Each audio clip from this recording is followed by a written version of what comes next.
So there's a quick one about a guy. He's 28 years old, been married for a couple of years now, and just found out that his 5-year-old son isn't actually his son. That his wife, years back, had an affair, or a fling, or one night, or whatever you want to call it, and as a result, Junior was born. Except all this time she's been lying to him, and now he's done with her. He's kicking her to the curb, and also he's made the choice that he doesn't want to raise somebody else's kid. And as you can imagine, she is a whole SHIT storm, and he's being made out to be the bad guy here. Title: I, a 28-year-old male, found out my son isn't biologically mine. My wife is trying to use our son to stop me from divorcing her. How should I proceed? He says, I'll get straight to the point. I discovered my wife, Kat, who's 27, who I married 2 years ago, but have been in a relationship for 7 years, cheated on me, and that our son Lee is not biologically mine. This poor guy. 5 years he thought this was his son, and she's known all along. And also, I feel bad for this kid. The real person getting hurt here is this kid who's innocent and doesn't deserve any of this, I was given the revelation by my mother-in-law. I would otherwise never have known because my wife and I are an interracial couple and our child is biracial. Just turns out the affair partner and biological father is also the same race as me.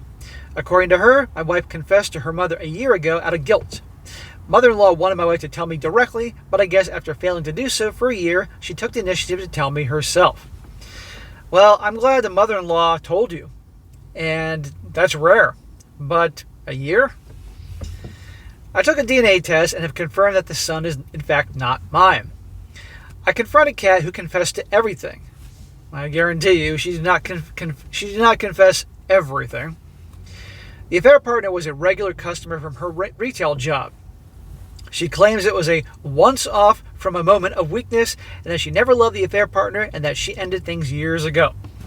Sure, we've all heard that song and dance before. A one-time thing, a moment of weakness. Sure.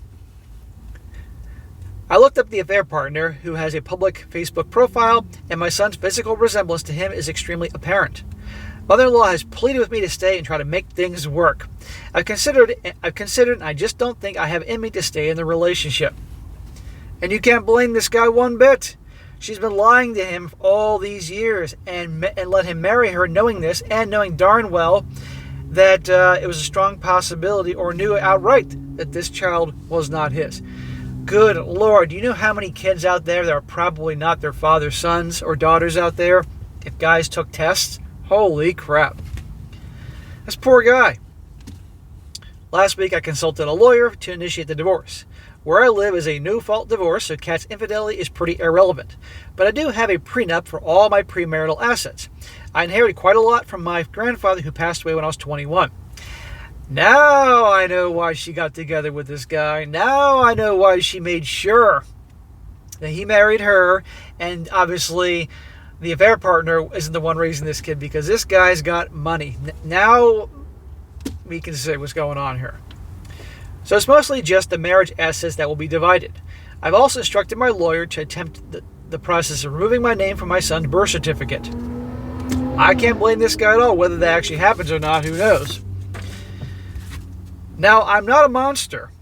Oh, but they're going to say you're a monster. I love my son, but looking at him, I now can't get a fair partner's face out of my mind each time I do. I will seek counseling, but there's a good chance this isn't something I can ever get over. I will not completely abandon him, though. I currently plan to set up a trust account for him with a third-party administrator so I don't have to be personally involved. Well, again, the person suffering the most in this story is the kid, and I feel bad for that kid. But this guy shouldn't have to raise or provide for a child that is not his. It's not his public duty to do so. However, on the other hand, this poor little boy has always thought you're his dad is going to think you abandoned him, and I hope that's good. He's setting up money for him, and frankly, the state may make him do it anyway. So I'm glad he's doing that. But maybe in time, when he cools off, he might see things differently. He just might. But you can't make this guy be the root of all evil for being fooled like this. In my opinion, he's too young to understand, so I've simply told him that his mother and I have fallen out of love, which is partly true because of the revelation that killed my love and affection for Kat. And that said, I have written a letter which I have given to my mother-in-law to give him when he's old enough, which will explain my side of the story. Bad idea. They're bad idea. You may get along with your mother-in-law now, and she told you, but it's very likely with her daughter's meltdowns that she will never give that letter to that kid, and that kid will be raised to hate your guts. So I would give another trusted party, maybe the trustee of whoever's handling that trust, to give to that kid at a certain age. But even then, it probably won't matter. So maybe down the road you might change your mind, have a relationship with him, but not with Kat. You're right to divorce her. I've always had a good relationship with my mother-in-law and trust her judgment on when that time will be appropriate. Kat, unfortunately, is making this process difficult by telling him that she's still in love with me and wants me to stay. So I likely just look like the dad who's leaving for no reason. Of course she's going to make you out to be the bad guy here. Why would she, God forbid, accept any accountability in this thing? I'm not hearing anything about that. So this is my dilemma. My wife is accusing me of abandoning my son because I refuse to forgive her and stay to try to make the marriage work for his sake. Yeah, that always works out so well. Stay with a spouse who's cheated on you, manipulated you, lied to you, hurt you just for the kid. Yeah, it's going to be a real loving environment that the child grows up in. And that kid will think this is normal, and that kid will seek relationships just like that. No. This guy telling this story is 28. His whole life is ahead of him, really. And move on. End of story. She is unwilling to tell the affair partner about his biological son because in her mind, the affair partner is not the real father, and she does not want the affair partner involved in her son's life. Wife has said that she's not in love with the affair partner and is calling me immature for not wanting to take an active role in his upbringing anymore.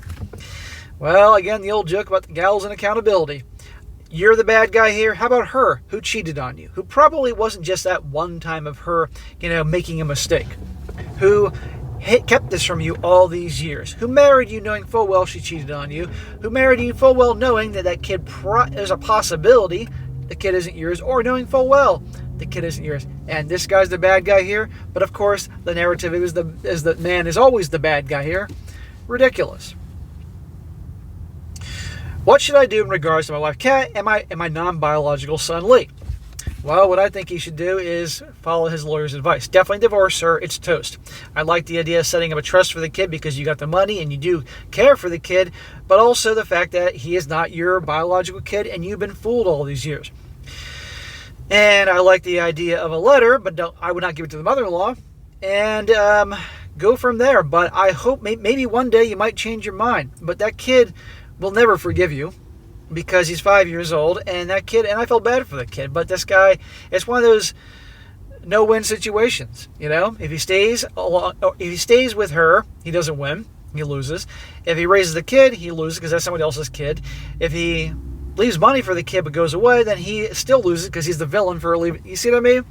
So maybe down the road he might, when he cools off, might have a relationship with the kid. Who knows? Because it's not the kid's fault. But this guy shouldn't have to. You get the point.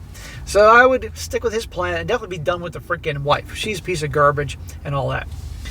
Real quick, couple comments. We'll wrap this up.